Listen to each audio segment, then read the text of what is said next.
تھی شازیہ واصف ان کا نام ہے، اور انہوں نے یہ ایک بہت ہی اچھی کوشش کی ہے کہ پورے قرآن پاک میں سے کچھ آیات کا انتخاب کر کے ان کا ترجمہ لکھا ہے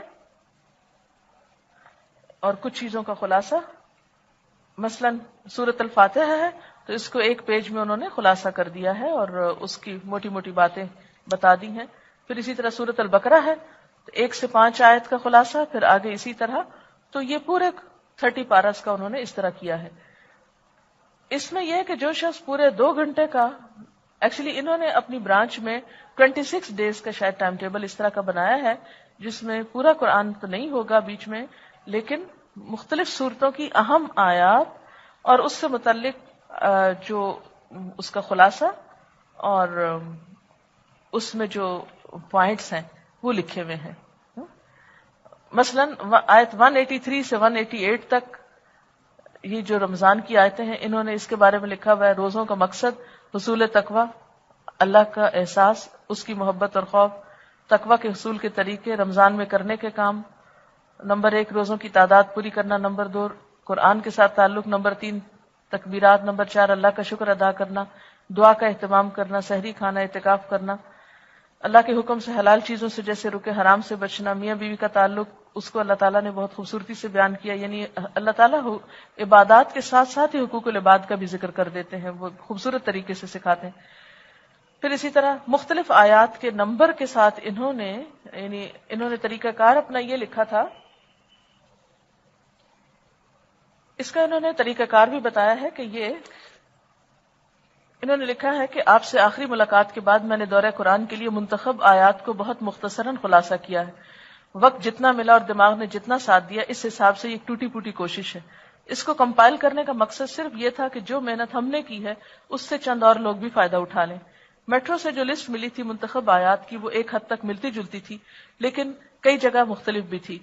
جو چیز مجھے مناسب لگی میں نے اس کا انتخاب کیا. اگر آپ کو یہ اس لائق لگے اور دوسرے لوگ اس سے فائدہ اٹھا سکتے ہوں تو استعمال کر لیجیے. ایک بہت خوبصورت احساس جو مجھے ہوا اس دوران وہ آپ سے شیئر کرنا چاہوں گی.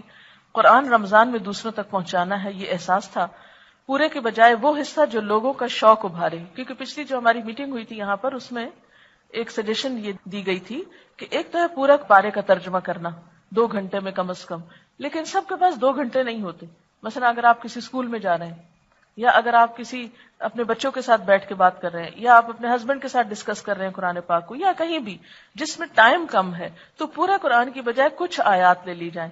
لیکن لوگوں کو قرآن سے کسی نہ کسی طرح مانوس کیا جائے اور بتایا جائے کہ یہ کتاب کہتی کیا ہے،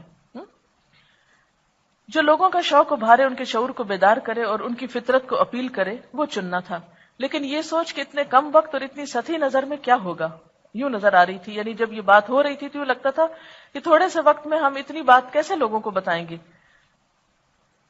پورا کر لینے کے بعد، یعنی جب انہوں نے کام یہ کر لیا، پورا کرنے کے بعد مجھے اندازہ ہوا کہ اتنے تھوڑے دنوں میں پورے قرآن سے گزرنے کا الگ ہی لطف ہے. کبھی کبھی we lose sight of the forest for the trees. We lose sight of the forest for the trees. اتنی گہرائی میں چلے جاتے ہیں کہ ہم بالکل سامنے کی چیز یعنی روح کو نظر انداز کر جاتے ہیں.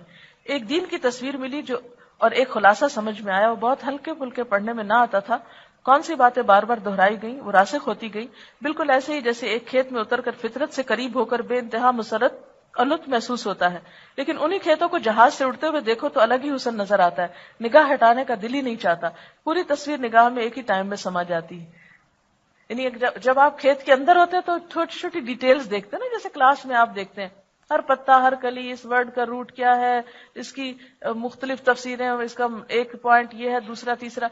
لیکن جب آپ اوپر سے دور سے دیکھتے ہو کسی کھیت کو یا باغ کو تو وہ ویو بھی بہت خوبصورت ہوتا ہے. تو ایک کام تو آپ کلاس میں کرتے ہو، ایک رمضان میں سارے ترجمے سے گزر کے کرتے ہو، اور ایک آپ دور سے اہم اہم حصوں کا ویو کرو گے. اس میں بھی بہت خوبصورتی ہے. اور پھر اب میں نے جو دیکھا یعنی چھوٹے چھوٹے حصوں کو تو اس نیت اور جذبے کے ساتھ کہ دوسروں کو بھی دکھانا چاہتی ہوں اسی سٹائل میں نوٹس بنائے. اپنے ساتھ کے اسٹوڈنٹ میں یہ کمی پاتی ہوں کہ بات میں سے اصل نقطہ اور عمل کا پہلو نکال سکیں. یعنی ہر ایک کے اندر اتنی صلاحیت نہیں ہوتی کہ آیت پڑھ کر اس میں سے عمل کی بات نکالیں. کون سی چیز کو اہمیت دیں، کون سی کو بات کے لیے اٹھا کے رکھیں. اپنی رائے اس سلسلے میں ضرور دیجیے اور جو کمی کوتاہی اور نشاندہی کیجیے، ہم اصلاح کر لیں گے.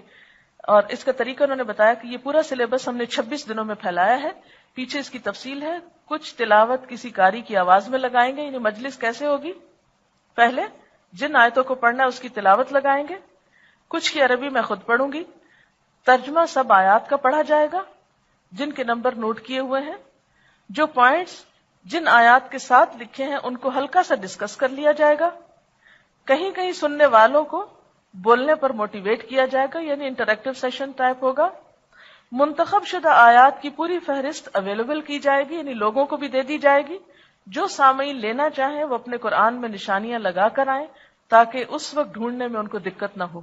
یعنی کلاس جن بھی لوگوں پر کلاس مشتمل ہوگی وہ ان آیات پر پہلے سے قرآن پاک میں مارک کر کے آئیں، اور جب کہا جائے آیت نمبر فلاں تو اتنا وہ حصہ کھول لیں، اتنے میں تلاوت سنیں، پھر ترجمہ پڑھا جائے، اور اس میں ایک بات عمل کی، یہ دوسری، یہ تیسری، یہ چوتھی. اور اس سے آپ اندازہ کریں کہ رمضان کے آخر میں ایسے لوگ جب قرآن کی موٹی موٹی باتوں سے روشناس ہوں گے تو ان کے اندر کیا آئے گا؟ قرآن کے تعارف کے ذریعے قرآن کی محبت. ہم کسی بھی چیز سے محبت کیوں نہیں کر پاتے کہ ہمیں پتہ ہی نہیں ہوتا کہ اس کے اندر کیا خوبی ہے. جو کسی کی خوبیاں کھلتی ہیں اتنی اتنی محبت آپ کی بڑھتی چلی جاتی.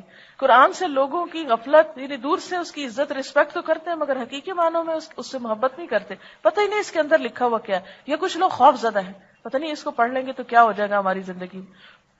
تو اس خوف کو دور کرنے کے لیے اگر افیکٹو پارٹس جو ہیں ان کو ہائی لائٹ کر کے 1 گھنٹے میں یا آدھے گھنٹے میں یا جتنا بھی ٹائم کہیں پر اویلیبل ہے، مثلا کچھ لوگوں کو ہو سکتا ہے کسی اسکول میں والنٹریلی کچھ کام کرنے کا موقع ملے، گھر میں تراویح کے بیچ میں، کیونکہ ہوتا ہے نا روز تراویح پڑھتے ہیں تو پتہ نہیں چلتا